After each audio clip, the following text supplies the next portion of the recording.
Paraguay, 7 de enero de 2026. Hoy analizamos 3 temas clave que definen el rumbo del país. Primero, el calendario oficial que revela qué datos sobre su población, economía y sociedad se publicarán este año.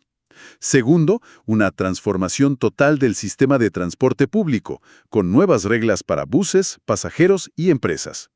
Y finalmente, la ratificación de un acuerdo internacional que cambia las reglas sobre los subsidios a la pesca. Empecemos con esa hoja de ruta de datos del Instituto Nacional de Estadística.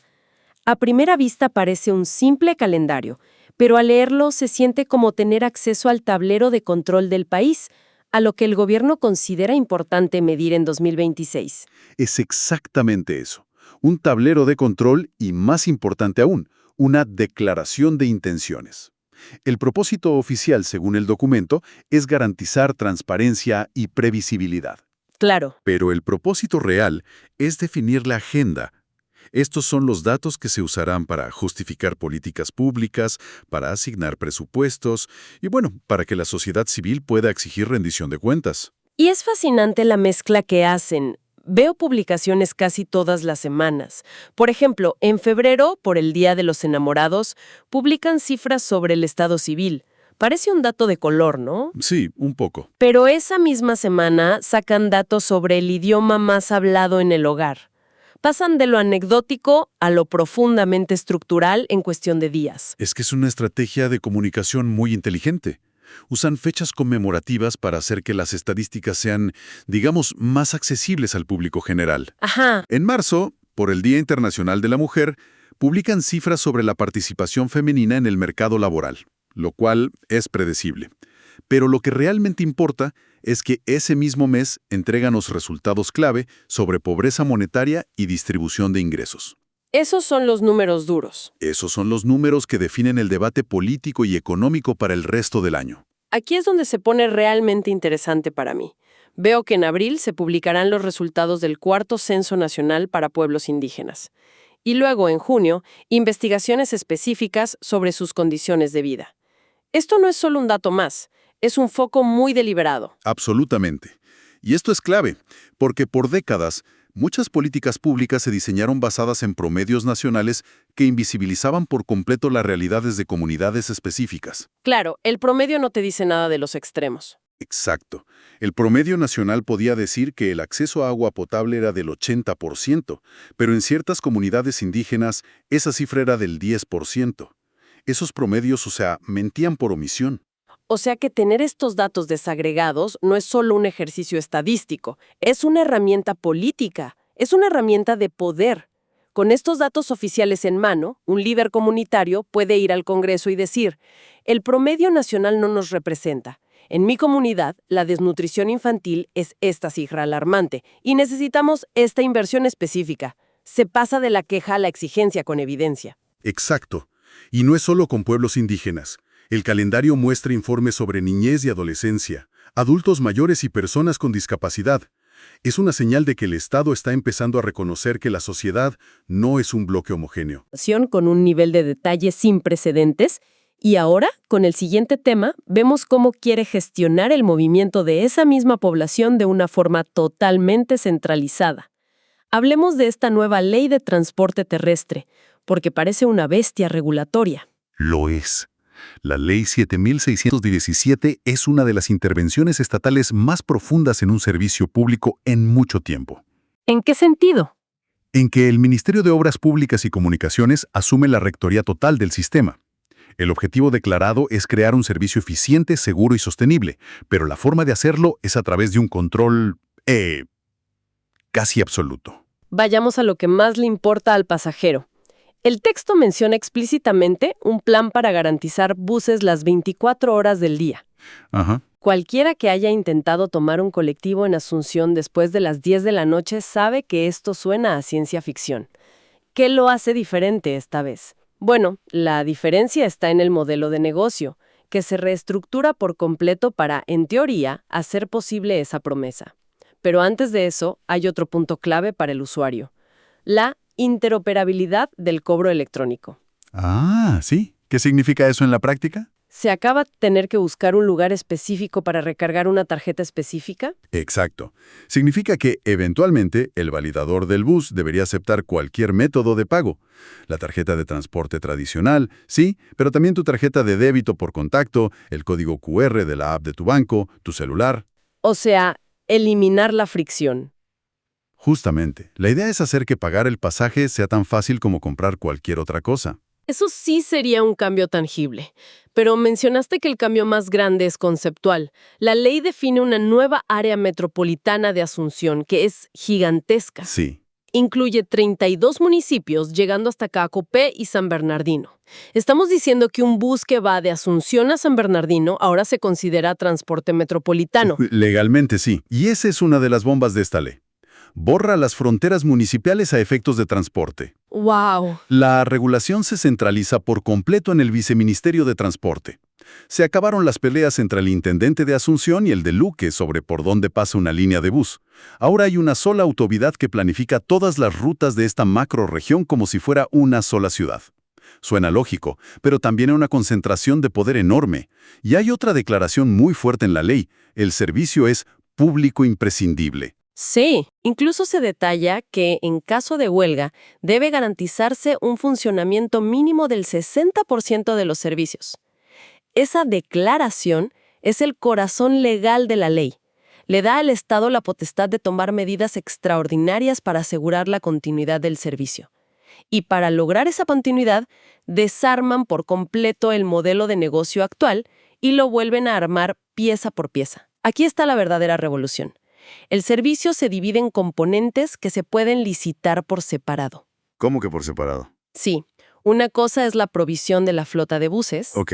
otra es la infraestructura, como los patios y terminales, y otra completamente distinta es la operación de las rutas, es decir, poner los choferes y hacer que los buses cumplan su itinerario. Un momento, entonces una empresa podría ser dueña de todos los buses de una ruta, pero no operarlos, y otra empresa más pequeña podría ganar la licitación solo para operar esos buses. Precisamente, la idea es atraer distintos tipos de inversión y especialización. Hoy, para operar una ruta, necesitas una inversión millonaria en buses, lo que crea barreras de entrada enormes y mantiene a los mismos pocos jugadores de siempre. Claro. Con este modelo, una empresa financiera podría comprar 200 buses eléctricos y alquilárselos al mejor postor, mientras que una cooperativa de conductores, muy eficiente, podría ganar la licitación para operar una ruta sin tener un solo bus en propiedad. Democratiza el acceso al mercado. Suena bien en teoría, pero también introduce más actores y posibles puntos de conflicto.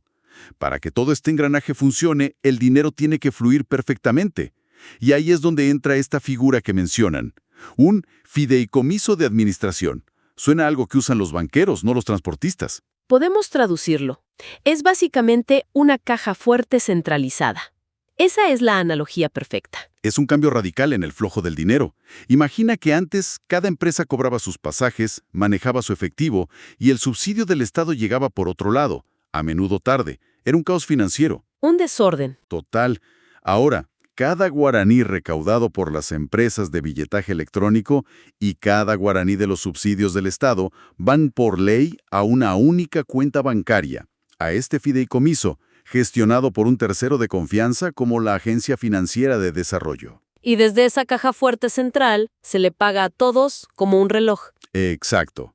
Desde ahí se paga al dueño de la flota, al operador de la ruta, al proveedor de tecnología. El objetivo es cortar de raíz la excusa crónica de «no me pagaron el subsidio, por eso no sale el bus». Claro. Si el dinero fluye de manera predecible, el servicio debería ser predecible. Las empresas de billetaje electrónico están obligadas a depositar la recaudación del día en ese fideicomiso, diariamente. Es un control total. Quedan dos puntos clave. ¿Qué pasa con los buses viejos y con los trabajadores actuales? Bueno, la ley establece un límite de 15 años de antigüedad para la flota, lo que forzará una renovación gradual, pero constante. Ok, renovación. Y para los trabajadores hay una cláusula de protección importante. Cuando un nuevo operador gane la licitación de una ruta, está obligado a absorber a los empleados del operador anterior, manteniendo su antigüedad y condiciones. Eso es crucial para evitar un conflicto social masivo. Sin duda. Y hay un detalle más, que es muy del siglo XXI. Se establece que se fomentará explícitamente la participación de mujeres conductoras a través de acciones afirmativas. Es un pequeño punto en una ley enorme, pero dice mucho sobre la dirección que se busca tomar. Es increíble. Entonces, el Estado no solo está decidiendo inyectar y controlar el dinero en el transporte de una forma milimétrica, sino que también, en nuestro siguiente tema, está decidiendo dónde retirar su intervención financiera. Y eso nos lleva a un ámbito que parece muy lejano, pero que es completamente global: la pesca en alta mar.